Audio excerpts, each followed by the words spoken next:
Psalm 51. To the chief musician, a psalm of David, when Nathan the prophet came unto him, after he had gone in to Bathsheba. Have mercy upon me, O God, according to your loving kindness, according unto the multitude of your tender mercies, blot out my transgressions.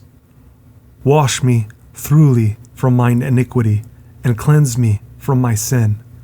For I acknowledge my transgressions, and my sin is ever before me.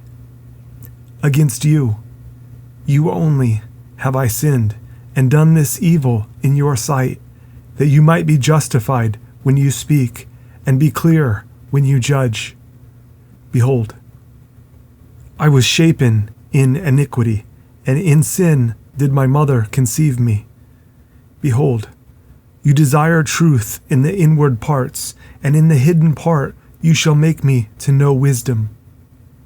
Purge me with hyssop, and I shall be clean. Wash me, and I shall be whiter than snow. Make me to hear joy and gladness, that the bones which you have broken may rejoice.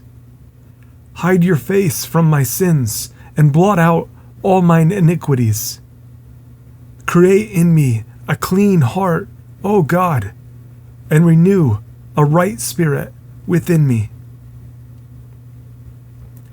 Cast me not away from your presence, and take not your Holy Spirit from me.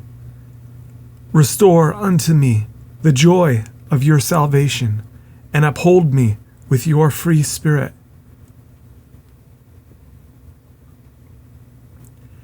Then will I teach transgressors your ways, and sinners shall be converted unto you.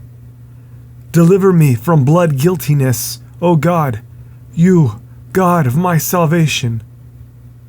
And my tongue shall sing aloud of your righteousness.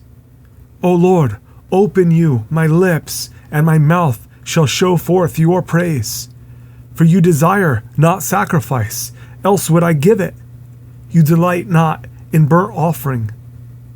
The sacrifices of God are a broken spirit, a broken and a contrite heart. O God, you will not despise. Do good in your good pleasure unto Zion. Build you the walls of Jerusalem. Then shall you be pleased with the sacrifices of righteousness, with burnt offering and whole burnt offering. Then shall they offer bullocks upon your altar.